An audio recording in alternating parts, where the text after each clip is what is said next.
Okay. The topic is relevant to the So, sorry, can you put your camera? technology. Can you put your camera? What? Because your camera. Oh, sorry. Now do you have it? Yes, Oh, go okay. ahead. Okay. The technology with the recovery of the critical elements from the copper smelter flow dust, in particular, we've concentrated on the germanium. And just as an introduction, I just want to highlight the importance. Sorry. Okay. I just want to highlight the importance of the copper. That I think we all know that the criticality of the production of the copper. That's what is important in this case is that 80% of this copper are coming from the sulfide source. So it means that the solubility is a little challenging. So mostly going through the pyrometallurgy process. And in pyrometallurgy, they're using the flash smelting techniques.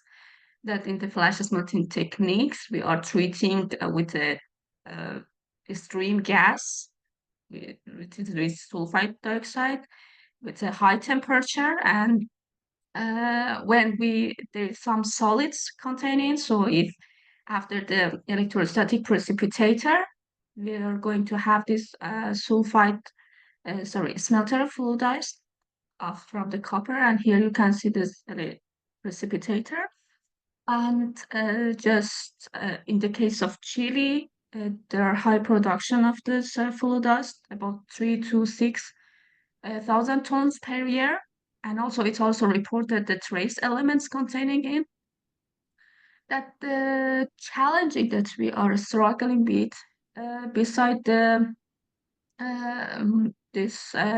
copper, the refined copper, which is containing the 40% of the global output, and we can highlight the production of the flue dust, which is about 800,000 tons per year, and which is containing the hazardous waste.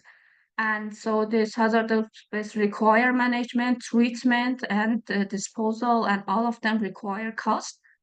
And it's expensive. And also we are facing with the declining of the grade and increasing the impurity. And on the other hand, I would like to highlight the germanium, that how much is became critical these days in the technology for the 5G network, the solar cell, and different application. And in China, the most 80% actually produced in China presently, and the 3% of the germanium, less than 3% of the germanium recovered from the flue dust from the zinc and also the fly ash, and highlighting the price, which is about 2,122 thousand dollar per kilogram. And regarding the impact of the copper extraction, yeah, we are facing with the cost of this land management and the water, and the extraction and environmental all require money. And also the dominance of the China as a producer, and the low recovery of the germanium, and inefficiency of uh, the source and the scarcity. So we are facing with that. And also the production of germanium in the, for example, coronation, distillation, precipitation, they require high chemical demands and the energy consumption, and the following impact in the waste and the inefficiency of the absorption and those stuff. And just as an example, I brought here some graphs related to the US, that they you can see that they highly depend on the import of the germanium and the increasing demands in different application of that. And if we can consider it as a opportunity, most papers and researches I saw was the arsenic stabilization, cadmium, and the recovery of the copper and zinc containing in.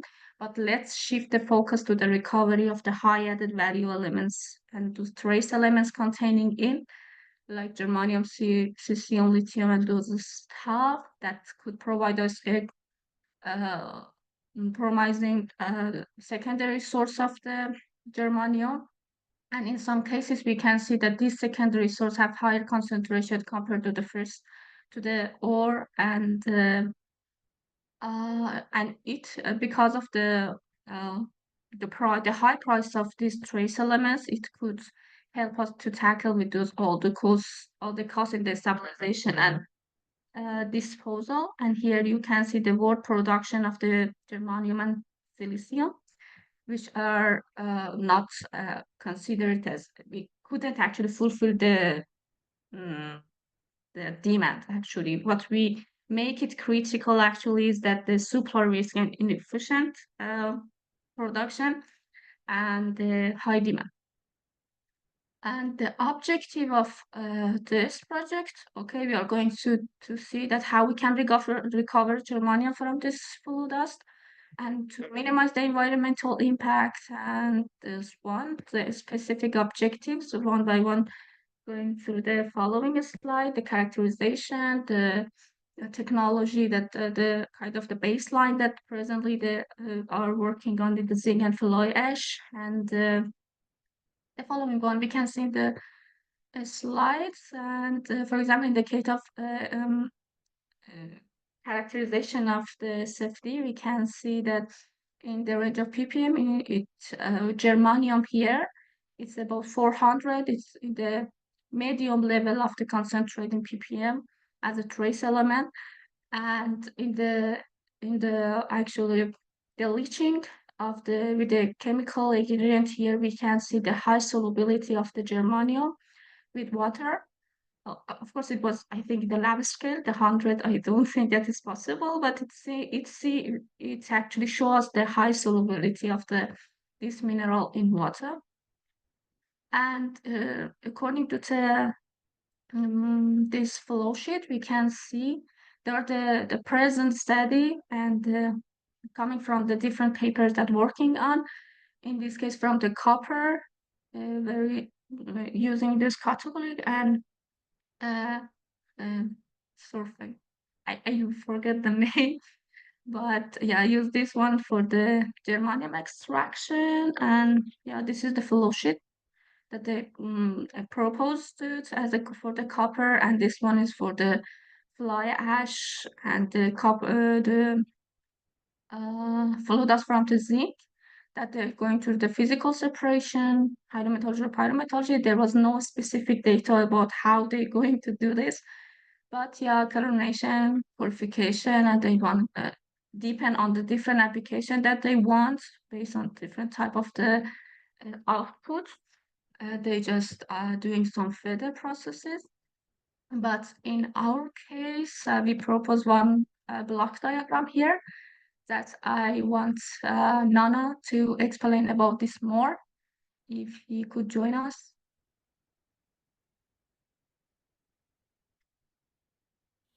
Okay, Nana, can you join us? Okay, are you there?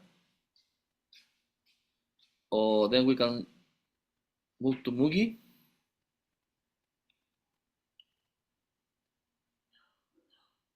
Nana have. Yep. Can you hear me? Okay. Yes, go ahead. All right. So this is our proposed processing technology for the extraction of germanium from the copper smelter flue dust. And so from the start, we'll start with, like she's shared in the previous slides, with the leaching of germanium, we settled on using deionized water for the leaching. And then we proposed that we can just increase the temperature of the leaching vessel to about 50% to 50 degrees Celsius, and then also add an oxidant like hydrogen peroxide just to speed up the leaching reaction. And then because the copper flue dust is very fine, like around 10 to 20 microns, we need to do filtration and then dewatering so that we'll be able to get the germanium liquor, and then also the remaining sludge we can stabilize and then also dispose the sludge.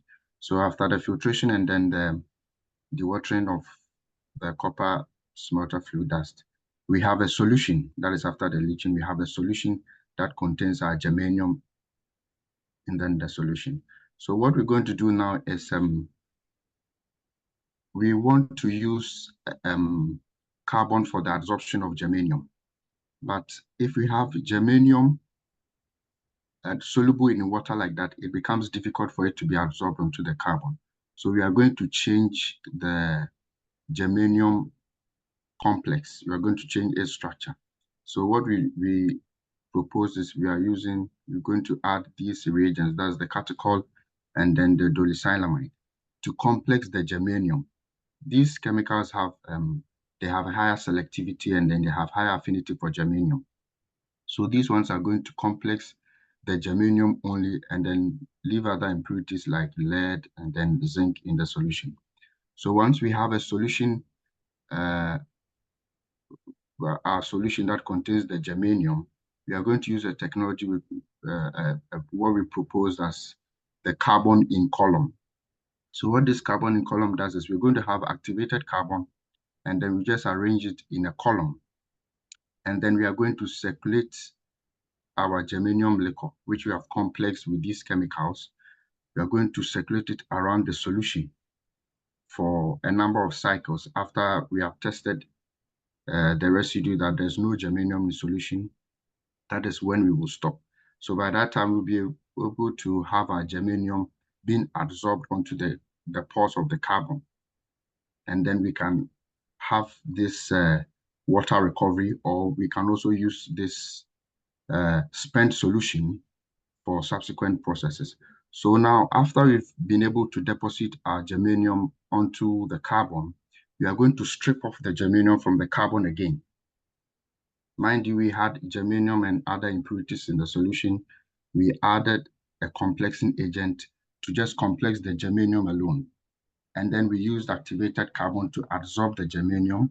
Now we need to strip the germanium from the activated carbon. So with just a pH modification or just changing the pH, we can use HF. We can also use acetic acid just to change the solution, the pH of the solution. So once we are able to change the pH, we are able to strip the germanium from the carbon again. And then that carbon can be reactivated and then reused. Now, after we've been able to strip the germanium from our carbon, we will have a solution containing just our germanium. And then we'll go through electrolysis where we deposit the germanium metal onto a cathode. And then after that, we can smelt and then get our germanium metal. So this is our proposed technology. The only difference or the only alternative here is the use of activated carbon to absorb the germanium from solution. We strip it and then we do electrolysis to get our germanium metal.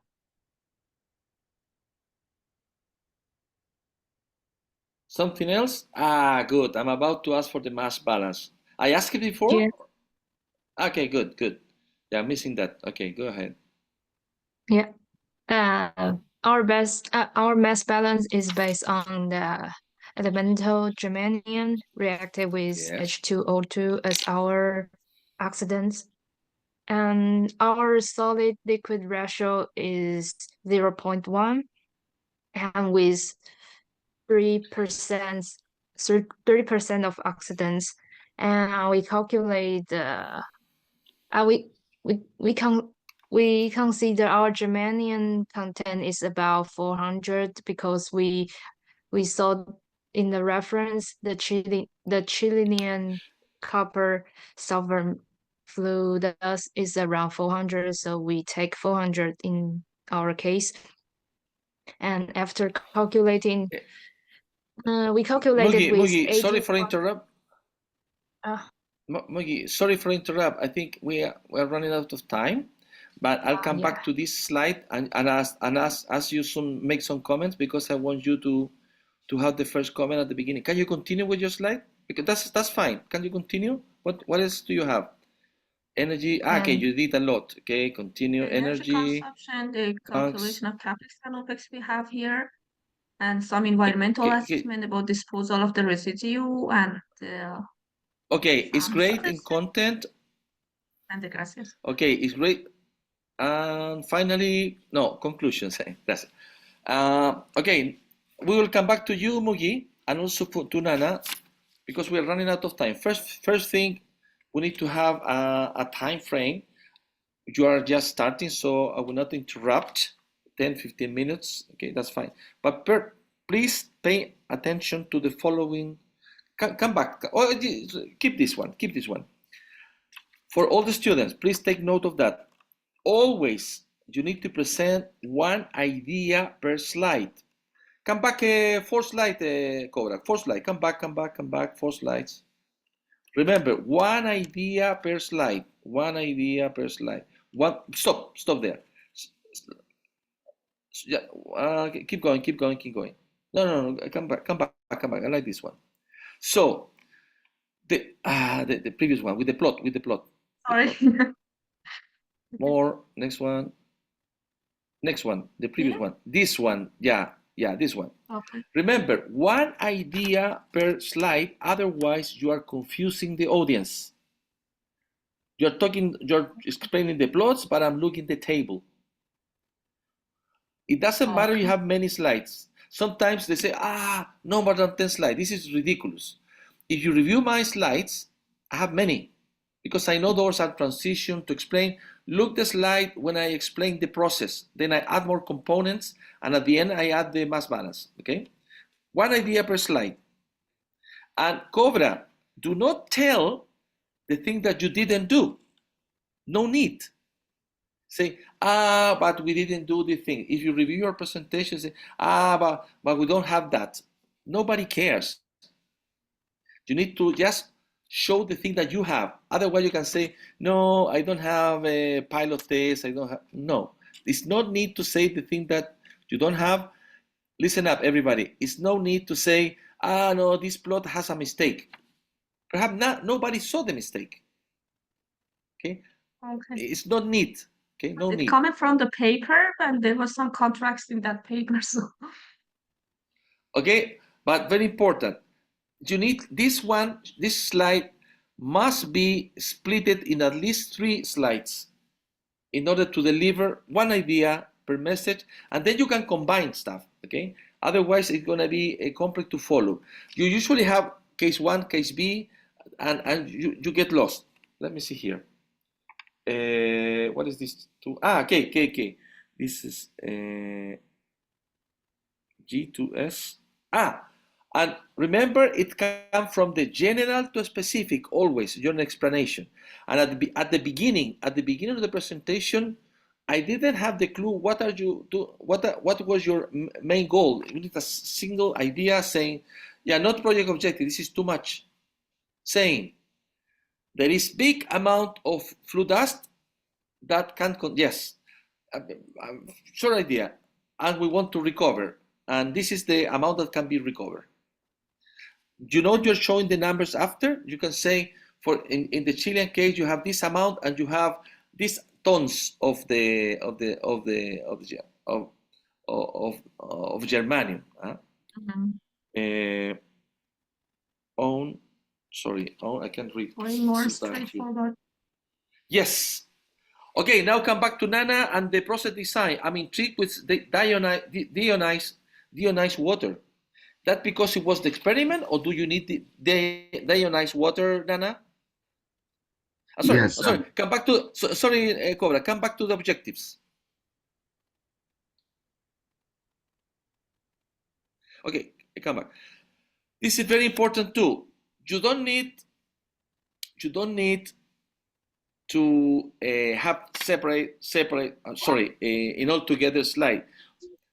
You just put objective, and then you put one objective, the general objective, and then next stage you say to achieve this objective we need the following activity or specific objective. You don't need to put the full text, because remember, just the idea to the audience to get the idea, and you explain. The presentation is you to explain. Okay, again, check the thing that I did. I will send you, not now, next week, because you are learning some tips of presentations. Okay, and believe me, you will see professional presentation, professor, whatever country, which are horrible. I will give you examples in the conference that I have yesterday. Come back to the flow sheet, Nana, please.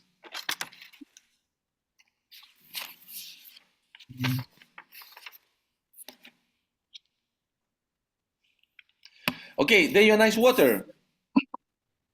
Yes, we wanted to use deionized water because we didn't want to use a potable water that might have maybe traces of other elements in it. So we just wanted to use deionized water, devoid of any other trace elements. Where did you get that? Did you have a paper? I mean, my concern is, I will explain. If you have an experiment, a paper when it shows an experiment, because the experiment was with the deionized water, it doesn't mean that your process design will have deionized water. You know what I mean? So it's because you design that, or you find that in a paper? Yeah, we found that in a paper where they use deionized water, and then we also decided to use deionized water because of careful with might have. Okay, careful with that. In an experimental level, you have pure elements to test. You have pure element to test. However, we're never gonna use deionized water. I mean, unless it's some extreme case, because it goes through reverse osmosis, then in electrodeionization, it's really expensive for, depending on the mass balance, okay, producing deionized water. And for experiment, it's also no good, because if you have water in environment condition, the CO2 is going to be dissolved. The air CO2 is going to be dissolved and change the pH. Careful with that. Don't confuse an ideal experimental lab conditions with the process design. Okay? Okay. I do like a lot the activated carbon adsorption. It's adsorption with the adsorption process. Actually, gold industry also use activated carbon for gold adsorption. So we will have a topic of adsorption process in the course. So I ask you in the moment, try to look for the adsorption isotherms. Adsorption isotherms for germanium. Did you find it? Adsorption isotherms. And you need to have two. Once you are adsorbing in a specific condition, and once you are dissolving. Okay? And also, especially your group, Mugi, understand, we will see it in the course, rupture, that breakthrough curve, rupture curve. The adsorption is the ideal condition, the equilibrium, thermodynamics. Breakthrough curves are the one that you needed for design, Nana, in the case of column. Yes, exactly, columns is the design, and there's some specific particle size, but you will learn that, okay, in adsorption. And the term that we use for continuous, it will be rupture or breakthrough curve, okay? I'm not sure about the electrolytical germanium. I'm more inclined for chloride or some oxide. I'm not sure. So check in the market what is the more marketable form. And now let's come back to Mugi, mass balance. Okay, stop Zero. here. This is zero. Yes, first comment. Sorry? Who's talking? This is zero. Euro, yeah, okay. Listen up. In a mass balance, it's better to have two significant numbers, otherwise it's going to be really confusing having that. We don't need to this level of precision. Okay, never use that long. Look the number, the oxidant 0.32285. Don't confuse the excess. You use round function and put there only one decimal. I mean, having two numbers. Sorry, you understood? Sorry, I didn't hear you. I can't hear you. Do not confuse. Okay, again. Now, can you hear? Now? Yeah. Now, do not use directly the spreadsheet with the number. For example, you put water there, 9.79215. You need to use the round function in order to put one decimal only if you want, if needed. Okay. Otherwise, you're going to be confused, and actually, it's wrong because you never will have this precision. So this is the significant numbers, and of course, you need to check the mass balance. I understood this based on a elemental, and you have there oxide. Okay, so I forgot to ask you something. In the leaching process, what are the conditions for leaching, Nana?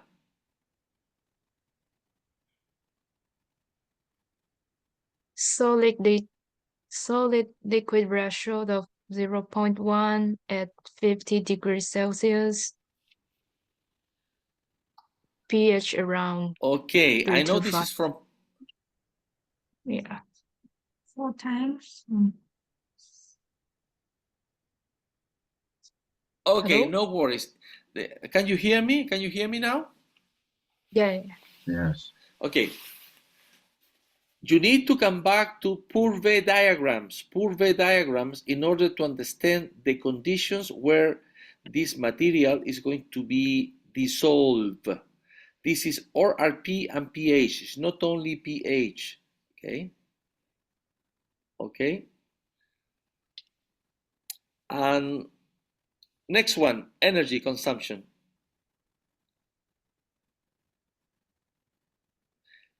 Okay, again, the significant number, 2 digits always. And Okay. per year perhaps is too much. Usually, and actually, kilowatt is not. Yeah, it's kilowatt. No. You can. Energy is kilowatt hour. Kilowatt is power. Okay, careful with that. You need to review that. Perhaps you're confused. Kilowatt hour is that you pay a bill of kilowatt hour. This is energy. Kilowatt is only power. Okay. Yeah. For example, you pay $60 per megawatt hour. Yeah. Okay. Yeah, okay. Careful with that. Okay. And usually it's represented, for example, for the total tonnage of material that you're processing. Like in grinding, you say you have 15 kilowatt hour per ton of mineral ore treated. Or you can say 50 kilowatt hour per elemental germanium. You need to decide what will be the base reference when you represent the numbers. Yeah. Okay. I see. Okay.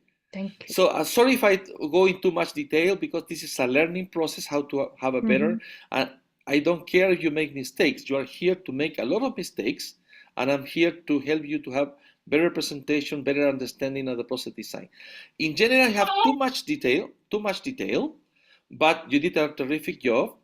The only thing is missing, how did you jump from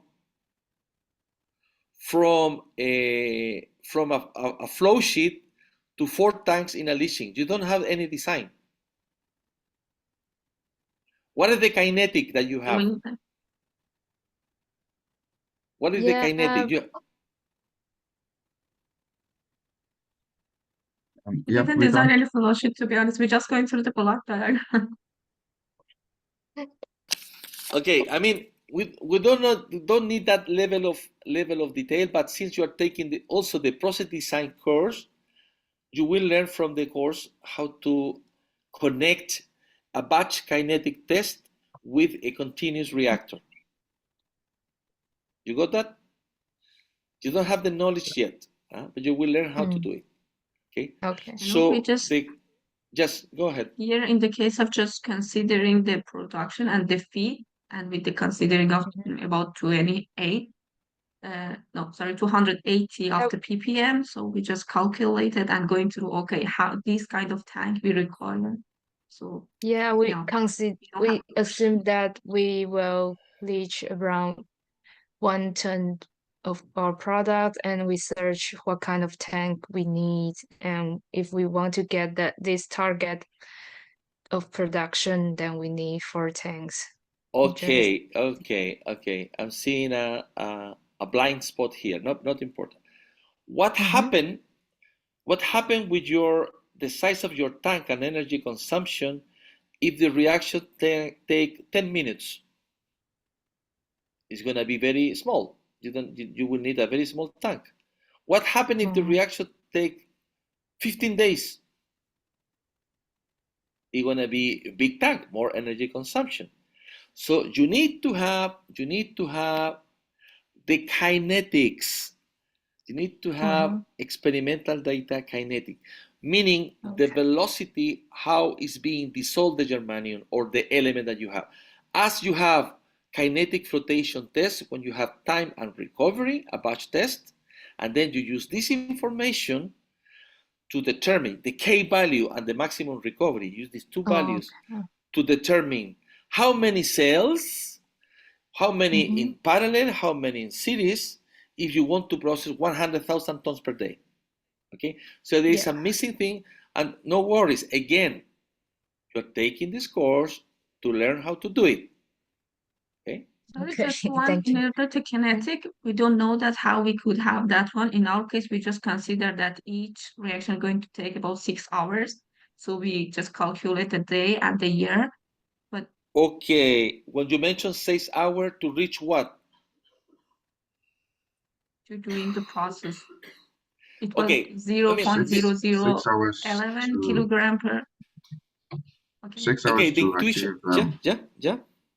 Yep, No, 6 I hours didn't to hear. achieve about 85% recovery. We've been conservative. Okay, you are close. Okay, you can give a number, you can guess a number, no problem with that.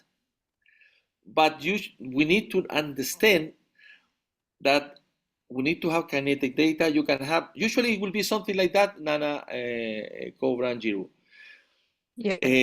K will be, you need 5 hours to reach 63.5% of the conversion. Okay. And the maximum conversion will be 82, because you are assuming that you can get 85 conversion. So, okay, in order to understand the thing that I'm talking, we will play with some kinetic data that we extract, we have from cobalt, lithium, and nickel, different conditions, just to you understand this batch test. Okay, that will be an assignment in process design. Okay, so yeah, because you understand when you do things. Okay, it's already 12:06 in Chile. Now it's 12:08. No, but I mean, yeah, it's about to finish.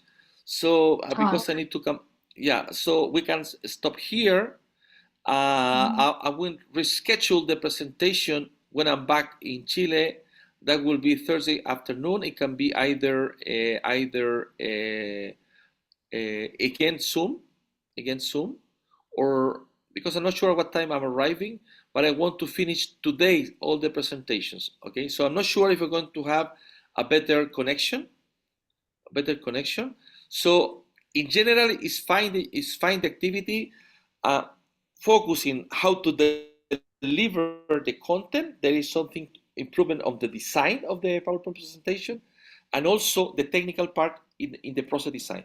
But in general, you get it, you have the idea, and I'm happy to help you to understand the process design. Okay, so allow me to organize a different time, but this week, in order to all of you to present the proposal. So this group will be stick with adsorption.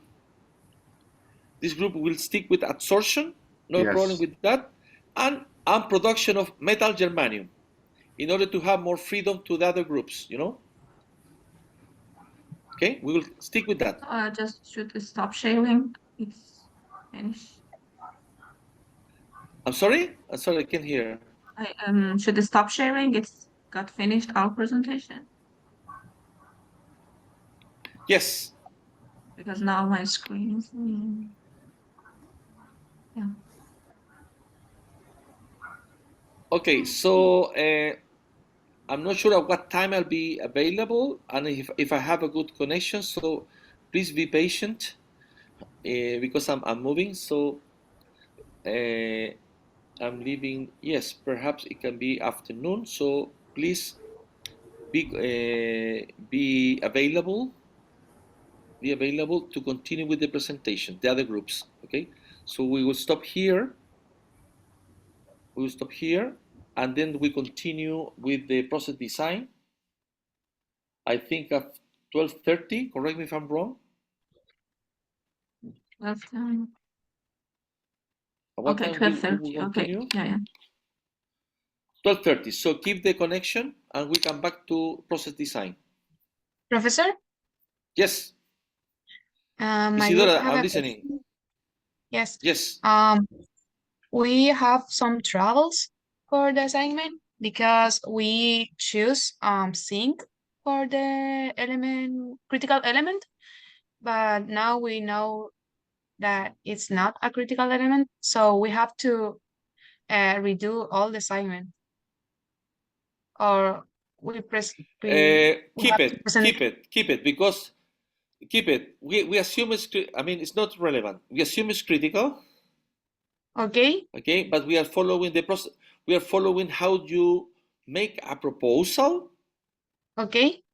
Okay, and the only thing that you cannot do is because I mean it's so, we have everything solved with that. It's the only my only concern. What So was your product, can you final product, Isidora? it's a No, my zinc question oxide. is, what was your zinc oxide? Yes. As soon as it's not zinc sulfate, it can be done. No, But because yeah, but the only thing here, Isidora, it's you have more information. We have Mhm. two theses on that, on recovery of zinc from flue dust from the scrap recycling.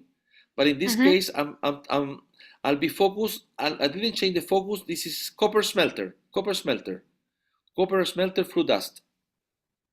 As soon as you keep Okay. that, that's fine. The characteristics. I'm focusing on. You have the same raw material. Okay. So So we keep the again, presentation. yes. So please be patient to organize the time. So that will depend on my connectivity, but I want to finish that this week. Okay. Okay. So Thank you. see you 12:30 in the process design. You can keep the connection. I'll stop the recording.